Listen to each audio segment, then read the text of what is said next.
বুঝেন তো জি চিঠি আসতে আছে আমার হযরতে আবু বকর সিদ্দিক রাদিয়াল্লাহু তাআলা আনহুকে বললেন এই আবু বকর দেখো দেখো কতগুলো চিঠি এসেছে কিসের চিঠি এবার যখন গিয়ে দেখছে শত শত চিঠি আপনার পড়ে আছে আবু বকর বলে ইয়া রাসূলুল্লাহ ইয়া হাবিবাল্লাহ নবী গো আজকে শত শত চিঠি এই জায়গায় পড়ে আছে গো নবী আমার ফাতেমা তো জোহরা রাদিয়াল্লাহু তাআলা আনহাকে বিবাহ করার উদ্দেশ্যে আজকে আরবের মানুষেরা চিঠি পাঠিয়েছে আমার নবীজি বললেন আবু বকর সমস্ত চিঠিগুলো একত্রিত করে নিয়ে আসো এবার আবু বকর নিয়ে আসলেন আমার নবীজি বললেন এই আবু বকর এবার একটা একটা করে চিঠিগুলো আমাকে পড়ে শোনাও আমার আবু বকর সিদ্দিক রাদিয়াল্লাহু তাআলা আনহু উনি যেন চিঠি পড়ে পড়ে শোনাচ্ছেন হঠাৎ করে পড়তে পড়তে যেন থমকে দাঁড়িয়ে গেছে এবার আমার নবীজি বলে আবু বকর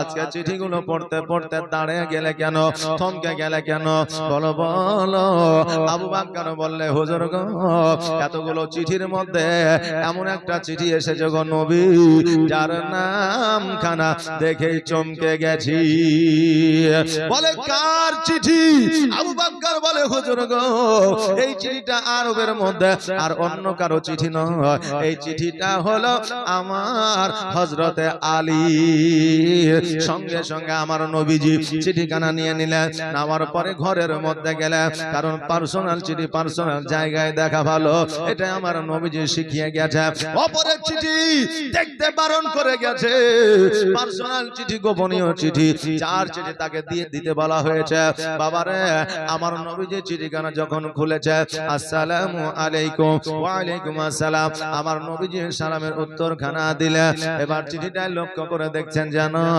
আমার আল্লাহ বলে দিয়েছে হাবিব এই চিঠিটা আলী পাঠায় না এই চিঠিটা আমি আল্লাহ পাঠিয়েছি আজকে ফাতেমার বিবাহ জগতের কোনো মানুষের সঙ্গে হবে না তাই আমার ফাতেমার বিবাহ জগতের হযরতে আলীর সঙ্গে বিবাহ হবে আমি আল্লাহ আলীর বিবাহ ফাতেমার সঙ্গে জান্নাতে পড়ায়া দিয়েছি নবী গো তুমিও জগতে পড়ায়া দাও নবী আমার আবু বকর সিদ্দিক রাদিয়াল্লাহু তাআলা আনহুকে ডাক দিলেন তার পরে বলে আবু বকর আজকে আমি যে বিবাহের প্রচারটা আমি আরবে করেছি কিন্তু আমার আল্লাহ আলীর সঙ্গে বিবাহটা পড়ায় দিয়েছে কিন্তু আমি যে প্রচার করেছি আজকে যদি আলীর সঙ্গে বিবাহ দিয়া দিই আজকে আরবের মানুষেরা বলবে দেখ রে দেখ আজকে আলীর সঙ্গে যদি বিবাহ দেবে বিয়ের প্রচারটা কেন করেছে জামাই কেন খুঁজতে বলেছে এই কথা হয়তো আরবের মানুষেরা বলবে অতএব শোনো রে আমি নবীজি আজকে আবু বকর তুমি এলান করে দাও প্রচার করে দাও আরবের মধ্যে যে আগামী কালকে যে কোরআন তেলাওয়াত করে একটা খতমের সব হাসিল করতে পারবে সবার আগে আমি নবীজি তার সঙ্গে আমার ফাতেমার বিবাহ দিয়ে দিব কম্পিটিশন রাখা হইল আজকে চিঠি দিয়ে লাভ হবে না আজকে পত্র দিয়ে লাভ হবে না যারা সর্বপ্রথম কোরআন তেলাওয়াত করে একটা খতমের সব হাসিল করবে আমি নবী তার সঙ্গে বিবাহ দিয়ে দিব আজকে আবু বকর বলে ইয়া রাসূলুল্লাহ ইয়া হাবিবাল্লাহ নবী গো আজকে এই প্রতিযোগিতা আজকে যদি কম্পিটিশনে যদি আবু বকর বলতেছে যদি আমার হযরতে আলী রাদিয়াল্লাহু তাআলা আনহু যদি না পারে তবে কি হবে গো নবী আমার নবীজি বলে আবু বকর তুমি কি জানো না আমি হলাম ইলমের ঘর আমি হলাম ইলমের শহর আমি হলাম জ্ঞানের শহর আর ওই জ্ঞানের দরওয়াজা আর ওই ইলমের দরওয়াজা আমার হযরত আলী জোরে বলেন সুবহানাল্লাহ আমার আলী রে আজকে জগতের মধ্যে ইলমের দরওয়াজা, অতএব আলীর আগে কেউ খতম তুলতে পারবে না।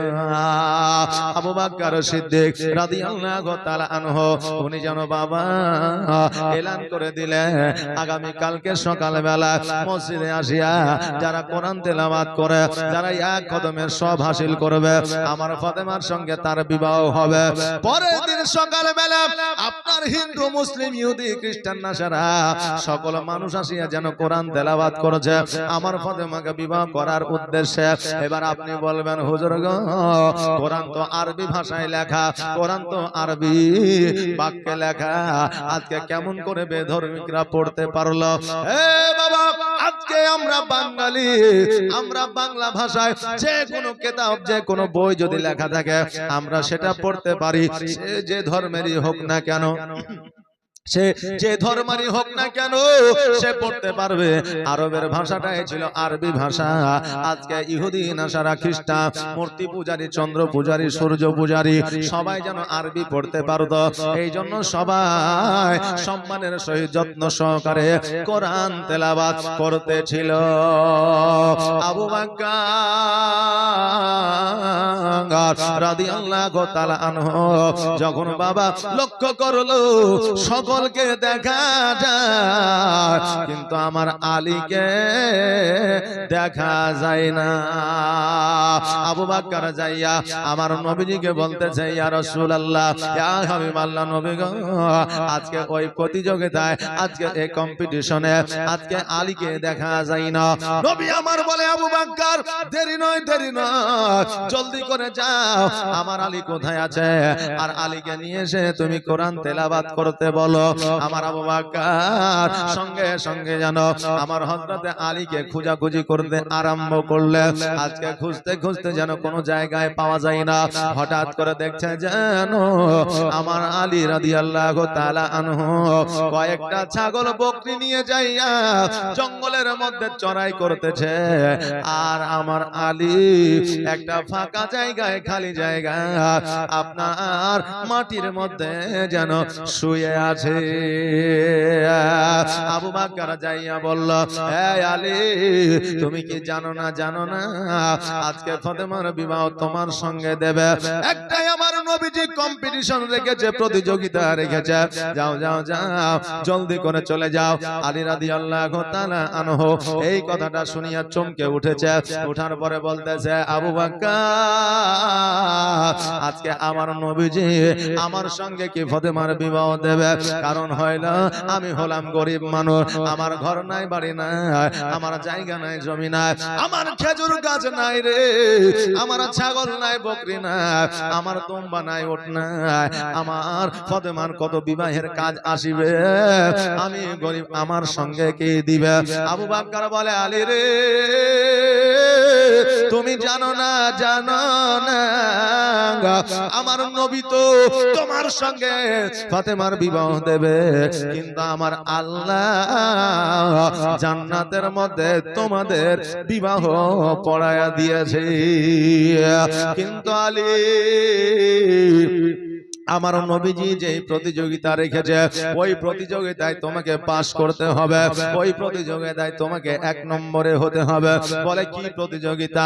বলে কোরআন তেলাওয়াত করে যে একটা খতমের সব আগে হাসিল করবে তার সঙ্গে ফাতেমার বিবাহ হবে। আলী বলতেছে, ওটা তো আমার 1 মিনিটের কাজ। বলে বারে 1 মিনিটের কাজ? বলে হ্যাঁ। বলে একটা পারা পড়তে গেলে যত বড় হাফিজ হোক না কেন মিনিমাম 14 থেকে 15 মিনিট লাগে। আজকে তুমি 1 মিনিটে খতমের তুমি সব হাসিল করবা, এটা কি করে সম্ভব? বলে আমার কাছে এটা ছেড়ে দাও। আমার আবু বকর বলে, এ আলী, তবে তুমি দেরি করিও না, দেরি করিও না, জলদি করে যাও। আমার আলী রাদিয়াল্লাহু তাআলা আনহু বাবা বাড়িতে আসলেন, আসার পরে গোসল করলেন, ওযু বানালেন, পরিষ্কার পরিচ্ছন্ন হইলে, টুপি লাগাইলে, জুব্বা পরিলে, আর ওই মসজিদে গিয়ে হাজির হইলে। হাজির হওয়ার পরে কোরআনটা খুললেন বাবা, আর যেন বন্ধ করলেন। জোরে বলা যাবে না সুবহানাল্লাহ। অন্যান্য যারা কোরআন তেলাওয়াত করতেছিল তারা আলীর দিকে তাকায়া বলছে, আলী রে, আজকে ফাতেমাকে বিবাহ করার জন্য তুমি তো দেখি পাগল হয়ে গেছো, এই মাত্র কোরআন খুললে আর বন্ধ করে দিলে, কারণটা কি? বলে আমার কোরআন খতম হয়ে গেছে। অন্যান্য মানুষেরা হাসি দিয়ে বলতেছে, আলী রে, তুমি তো সত্যি সত্যি পাগল হয়ে গেছো, কারণ কয়েক মিনিটে কোরআনের খতমের সব পাওয়া যায় না। আলী বলতেছে, আরববাসীরা, আজকে আমি আলী পাগল হয়ে নাই, আজকে তোমরা পাগল হয়ে গিয়েছ, আমি সঠিক জায়গাতে আছি। এই খবরটা আমার নবীর কানে পৌঁছায় গেল। আমার নবী আসিয়া বলতেছে, আলী রে, আজকে তুমি কোরআন খুললে আর বন্ধ করলে, কারণটা কি? আজকে কি তুমি কোরআনের খতমের সব পেয়ে গিয়েছ? আমার আলী রাদিয়াল্লাহু তাআলা আনহু বলতেছে, নবী গো, আপনি একদিন তাকরীরের মাধ্যমে, আপনি একদিন বক্তব্যের মাধ্যমে বলতেছিলেন, ইয়া রাসূলুল্লাহ, আপনি বক্তব্যের মধ্যে বলে দিয়েছিলেন তিনবার যে সূরা ইখলাস পড়বে, তিনবার যে সূরা কুল হুয়াল্লাহ পড়বে, তারা একটা খতমের সব পেয়ে যাবে। ওগো নবীজি, আপনার কথা মোতাবেক আমি সূরা ফাতিহা থেকে সূরা নাস পর্যন্ত পড়ি না, আমি তিনবার ইখলাস সূরা পড়েছি, একটা কোরআনের খতম পেয়ে গেছি, একটা কোরআনের খতমের সব পেয়ে গিয়েছি। আমার নবী বলে, রে আরববাসীরা,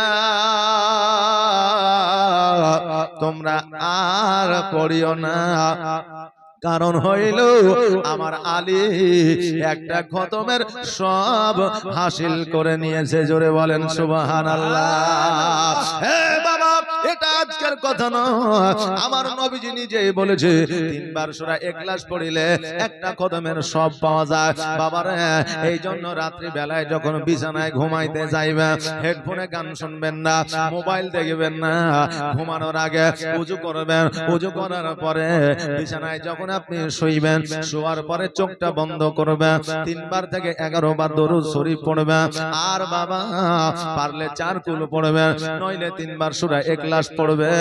যতক্ষণ পর্যন্ত ঘুমাবে ততক্ষণ পর্যন্ত আপনি কোরআন তেলাওয়াতের সওয়াব পেয়ে যাবেন।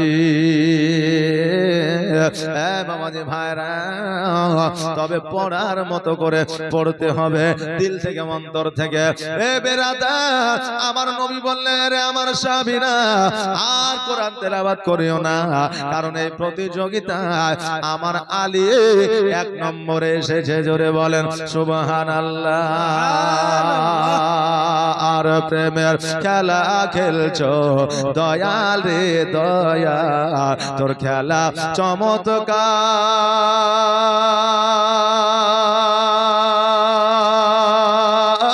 চমৎকার, না পাকে মানুষ বানায়া আমি লাশবা যার রে, প্রেমের খেলা খেলছো দয়াল রে। তুমি কাউকে দিলা 10টা সন্তান, জায়গা জমি না, আবার কাউকে দিলা কোটি টাকা, একটাও সন্তান নাই। জোরে বলেন সুবহানাল্লাহ। তুমি কাউকে দিলা 10টা সন্তান, জায়গা জমি না, আবার কাউকে দিলা কোটি টাকা, একটাও সন্তান নাই। আবার মরার পরে কাঁধে করে কবরে নামাবে কে তারে রে, প্রেমের খেলা খেলছো দয়াল রে দয়াল, তোর খেলা চমৎকার,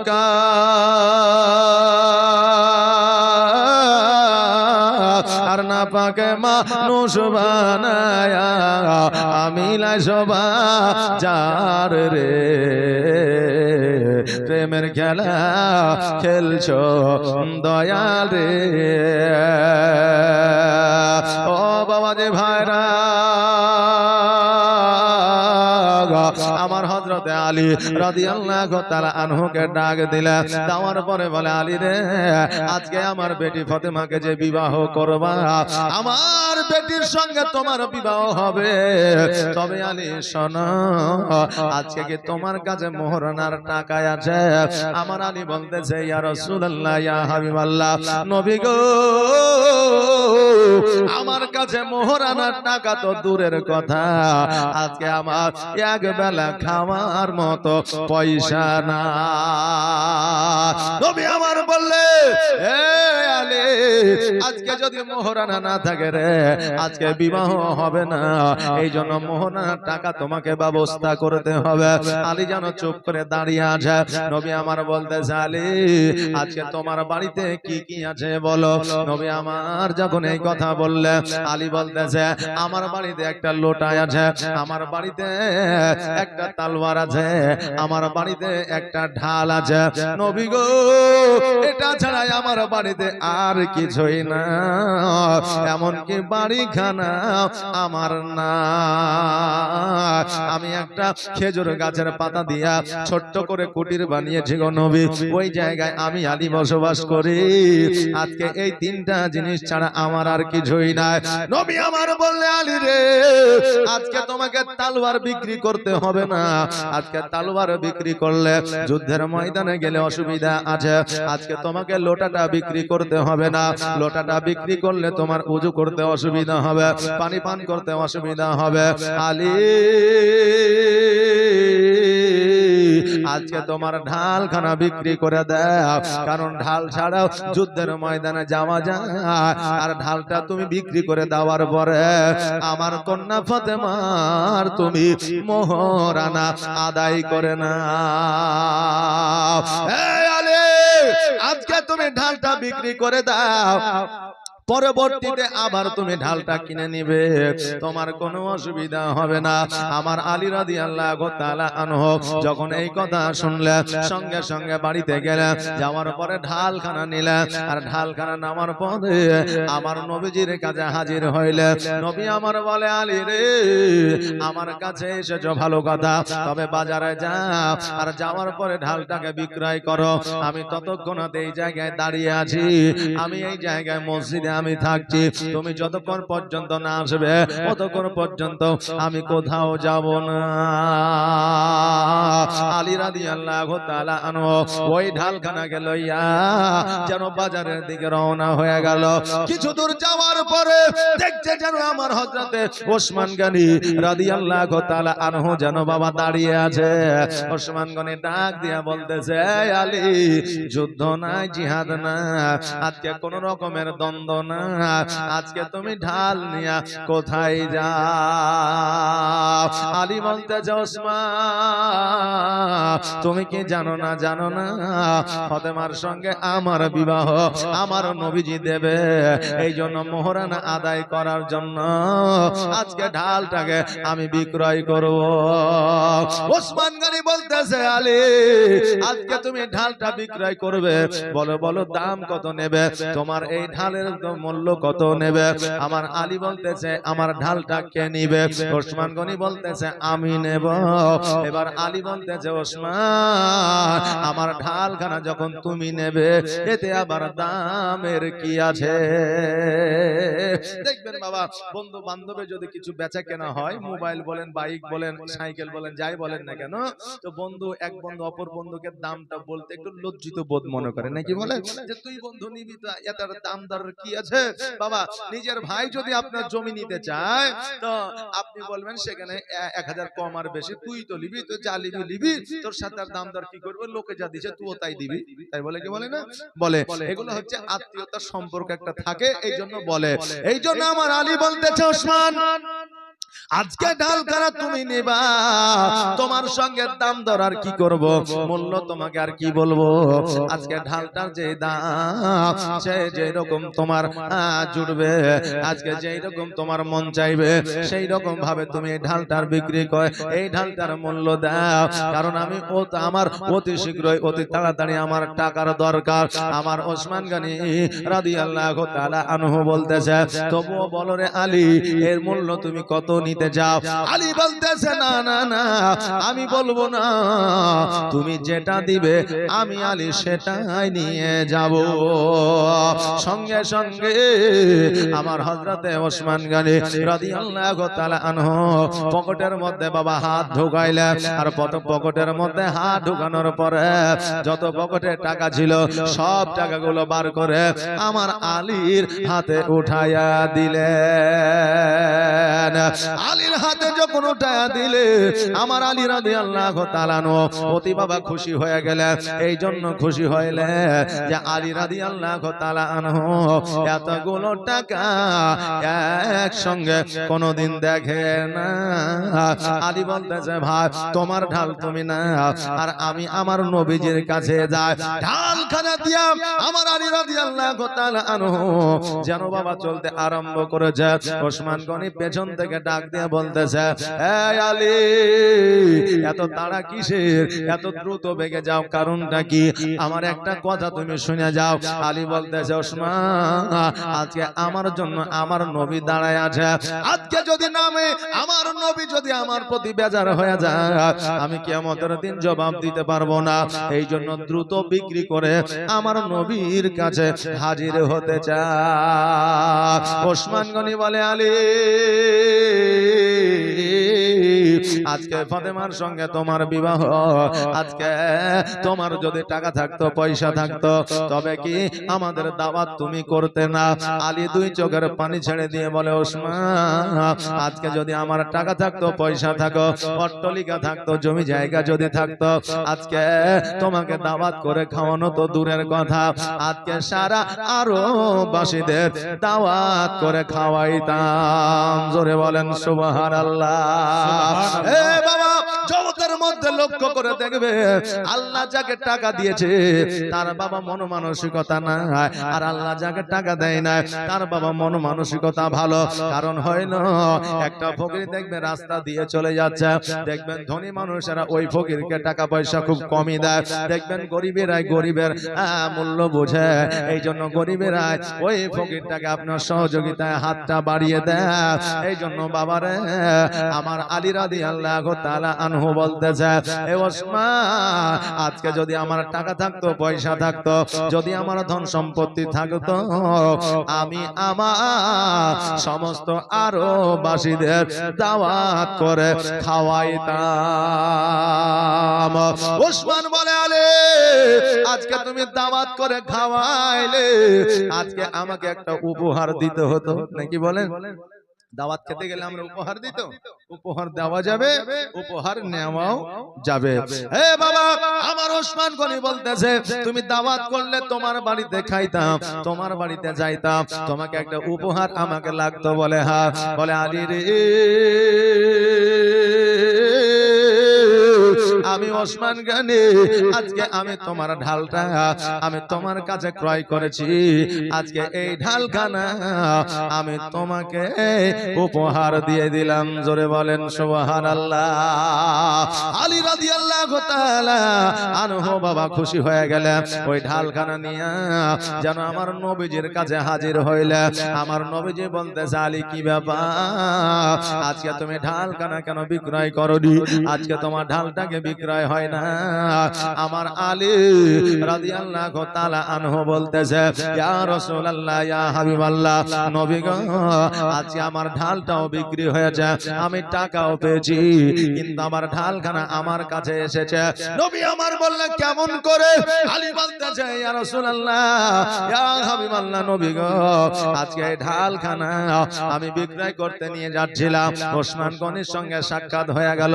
ওসমান গনি বলতেছে, ঢালটা আমার কাছে বিক্রয় করো। আমি তার কাছে বিক্রয় করলাম, দাম দর কিছু হয় না, যত টাকা তার পকেটে ছিল সব টাকা আমাকে দিয়ে দিল, আবার পুনরায় আয় ঢালখানা আমাকে উপহার দিয়া দিল। নবী আমার বলে, আলী এই এই জন্য আমার ওসমান গনিকে বলেছি, এই ওসমান রে, আজকে তোমার গুনাহের খাতা আমার আল্লাহ বন্ধ করে দিয়েছে। ওসমান গনি রাদিয়াল্লাহু তাআলা আনহু, বাবা, ওনার যে গুনাহের খাতা আমার আল্লাহ তাবারক তাআলা বন্ধ করে দিয়েছে। এর কারণ কি, কিসের জন্য? আমার নবী একদিন বলেছিল, আমি মসজিদ তৈরি করব, আল্লাহর ঘর, তোমরা কে কি দান করবা তোমরা করো। এইদিকে বাবারে আমার ওসমান গনি পরস্পর তিনটা খেজুর গাছ দিয়েছিল। এই জন্য আমার নবী বলেছিলেন, ওসমান, আল্লাহ তাবারক তাআলা তোমার দান করার বদৌলতে আজকে তোমার গুনার খাতা বন্ধ করে দিয়েছে। সাহাবীরা প্রশ্ন করেছিলেন, হুজুর গো, একজন বান্দা গুনার খাতা কেমন করে বন্ধ হতে পারে?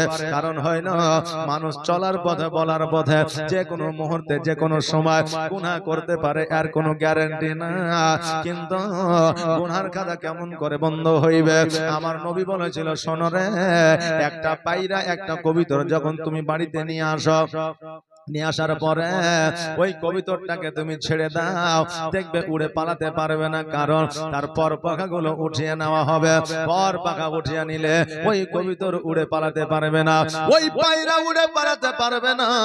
আমি নবীজি আজকে ওসমান গনির গুনাহ করার রাস্তা, আজকে ওসমান গনির গুনাহ করার পর পাখা আমি নবী উঠায়া দিয়েছি, জীবনে তার গুনাহ হবে না। জোরে বলুন সুবহানাল্লাহ। জীবনে ওসমান গনির গুনাহ হবে না। এই আলী, এই জন্য আমার ওসমান গনির গুনাহের খাতা আমার আল্লাহ বন্ধ করে দিয়েছে। কারণ ওসমানকে আমার আল্লাহ টাকা দিয়েছে, পয়সা দিয়েছে, ধন দিয়েছে, সম্পদ দিয়েছে, খেজুরের বাগান দিয়েছে, কিন্তু আমার আল্লাহ তাকে মন ভালো দিয়েছে। জোরে বলেন সুবহানাল্লাহ। বাবাজি ভাইরা, আজকে ওই ওসমান গনি রাদিয়াল্লাহু তাআলা আনহু আমার আলীকে ঢালখানা পুনরায় আপনার উপহার দিয়েছিলেন। আলী রাদিয়াল্লাহু তাআলা আনহুকে আমার নবীজি বলে, আলী রে, তবে টাকাগুলো দাও। এবার টাকাগুলো আমার নবীর হাতে উঠায়া দিলেন। ওই টাকাটাকে দুই ভাগে ভাগ করলেন, একটা ভাগ হযরতে বেলালকে দিলেন, আর বলল, বেলাল রে, আমার আলীকে নিয়ে বাজারে যা, আর বাজারে যাওয়ার পরে নতুন পোশাক আশাক কিনে নিয়ে আয়, আর আমি যে অর্ধেক টাকাটা নিলাম এটা আমি আমার ফাতেমাকে মোহরানার নেই টাকাটা দিয়ে দিব। জোরে বলেন সুবহানাল্লাহ। এ বাবা, মোহরানার গুরুত্ব কতটা একবার দেখে। সেই আমলে অভাব ছিল, অনটন ছিল, আমার হযরতে আলীর কাছে টাকা ছিল না, পয়সা ছিল না, তবুও মোহরানা আদায় করার জন্য ঢালটাকে বিক্রয় করতে বলেছিল, যেহেতু ঢালটা বহু মূল্যবান জিনিস ছিল। আর আজকে বর্তমানে আমরা মোহরানাটাকে তুচ্ছ মনে করি, আজকে আমরা পণটাকে আসল মনে করি। আজকে বাবারে আমরা মানুষ, আমাদের হালালের প্রতি ইন্টারেস্টটা কমে গেছে, হারামের প্রতি ইন্টারেস্টটা বেড়ে গেছে। জি বাবা, বুঝতে পারছেন? কারণ হইল, আজকে বিয়ের অনুষ্ঠানে গেলে, আজকে বিয়ের যদি আপনার ফাংশন নিতে যাওয়া হয়, তো দেখবেন মোহরানাটা পরে হবে, আগে লেনদেনের গল্পটা হবে। যে যেটা হারাম সেটাই আগে হয়, মোহরানাটা পরে হয়। কারণ হইল, যখন দেখবেন আলাপ আলোচনা করবে, দেশের মোড়ল হোক, সন্তানের বাপ হোক, আত্মীয় হোক বা বোন হোক, তারা বলবে লেনদেনটা কত হয়েছে আগে বলেন, বলে 4 লাখ, বলে মোহরানা, বলে ওটা পরে হয়েছে, আগে লেনদেনটা ফাইসালা করে। এবার লেনদেনটা যখন ফাইসালা হয়ে গেল, বলে মোহরানাটা 1001 টাকা করে। আরে বাবা, যেটা হালাল সেটাই 1001 টাকা, আর যেটা হারাম সেটা হচ্ছে 4 লাখ টাকা। যে আমরা তো এই মানুষ রে বাবা, যেটা মোহরানা, ওই মোহরানার উপর অধিকার একজন মা বোনের থাকে। আজকে বাবারে, আপনার যদি ক্ষমতা থাকে, জীবনে কোনোদিন 1001 টাকা, 5001 টাকা মোহরানা দিবেন না। ক্ষমতা সমতুল্য আপনি মোহরানা দিবেন, আবার আপনার ক্ষমতা দেওয়ার মতো না, আবার মস্তানি করে 50,000 টাকা করেন তো, জি এরকম অনেক আছে না নাই যে এই 50,000 এক টাকা করেন, 50,000 এক টাকা মোহরানা বিয়ের দিন লিখেছে, মরে গেল তবুও বিবিকে দিতে পারে নাই। এই রকম মোহরানা করিয়েন না, যেটাই আপনি দিতে পারবেন আপনার সমতুল্য অনুযায়ী আপনি মোহরানাটা করবেন, ওই মোহরানাটা আপনার বিবিকে দিবেন, আপনার বিবি খুশি হয়ে যাবে। আর আপনার বিবিকে সারা জীবন মোহরানা না দিয়া